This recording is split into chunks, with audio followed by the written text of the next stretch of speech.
Buenas tardes, mi nombre es Daniel Cárdenas y les voy a hablar acerca del derecho en los primeros siglos de la edad europea medieval y las escuelas del derecho y su evolución.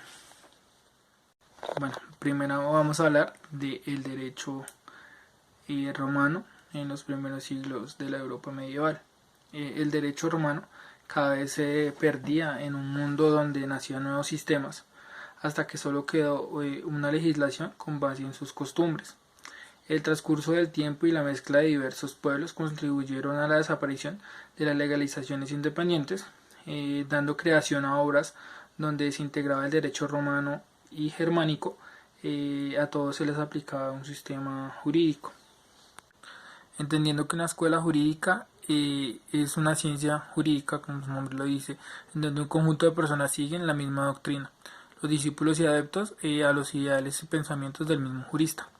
Encontramos también las pandectas o digestum. Esto quiere decir que el digestum es una recopilación de las jurisprudencias romanas, la cual servía en forma de citas para los juristas de la época. Encontramos la escuela positivista, las familias jurídicas,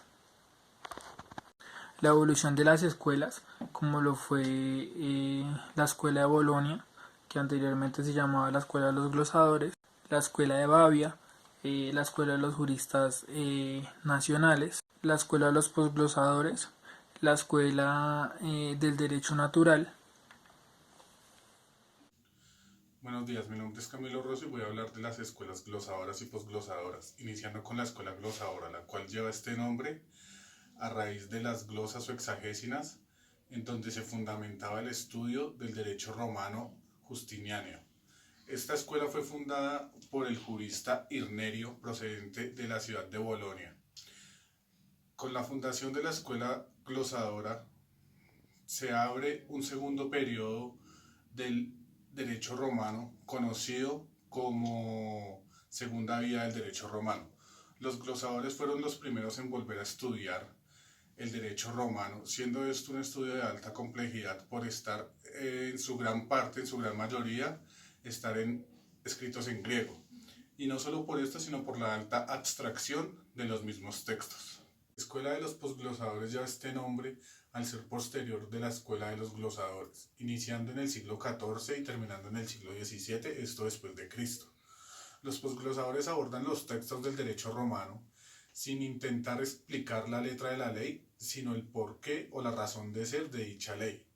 Uno de sus principales representantes fue Bartoleo de Sasoferato, quien introdujo el concepto de persona jurídica al extranjero, ya que estos en este momento, en esta época, no eran protegidos por la ley. Los posglosadores continuaron con el estudio del derecho romano, pero a diferencia de los glosadores que solo intentaban hacerlo un poco más comprensible, más entendible para la gente, ellos intentaron hacerlo práctico o llevarlo a casos prácticos de la época. Muy buenas tardes, mi nombre es Jason Salamanca, estudiante de Derecho. Este es el taller de familias jurídicas y les voy a hablar de la Escuela de los Humanistas Franceses. La Escuela de los Humanistas Franceses nace porque un señor filósofo francés, ¿sí?, llamado Voltaire, por allá en el año 1450 al año 1600, se une con otros pensadores como Maquiavelo, Erasmo de Rotterdam, se une con Tomás Moro. Todos estos pensadores se unen para crear un nuevo pensamiento, quitarle poder a la iglesia, quitarle poder al emperador romano.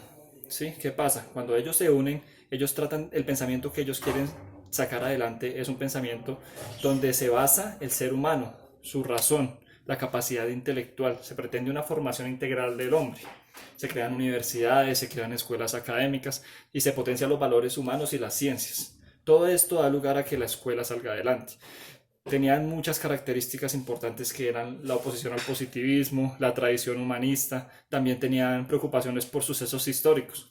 Eran un grupo de pensadores muy buenos y esta escuela tuvo tanto auge que creció tanto que salió de Francia hacia toda Europa y ahí es donde nace la Escuela de Jurisprudencia Elegante. ¿Sí? Se regó por Bélgica, por Alemania, por España, por Italia, pero donde realmente llegó y hizo fuerza como tal fue en Holanda.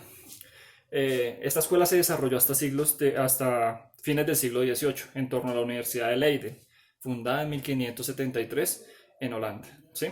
El origen fue la causa fundamental del origen de la escuela holandesa, dio lugar a la creación, la intolerancia religiosa de la corona francesa, en especial la masacre de los hugonotes protestantes en la famosa noche de San Bartolomé en 1571, durante la regencia de María Mendecis. Luego de esto nace el derecho romano y canónico. Sí, ambos derechos penetraron a Holanda por vía de las escuelas glosadoras y posglosadoras. Este tema nos lo va a tocar, nos lo va a hablar nuestro compañero Camilo, que es el encargado de este tema. Muchas gracias. Cualquier inquietud, con mucho gusto.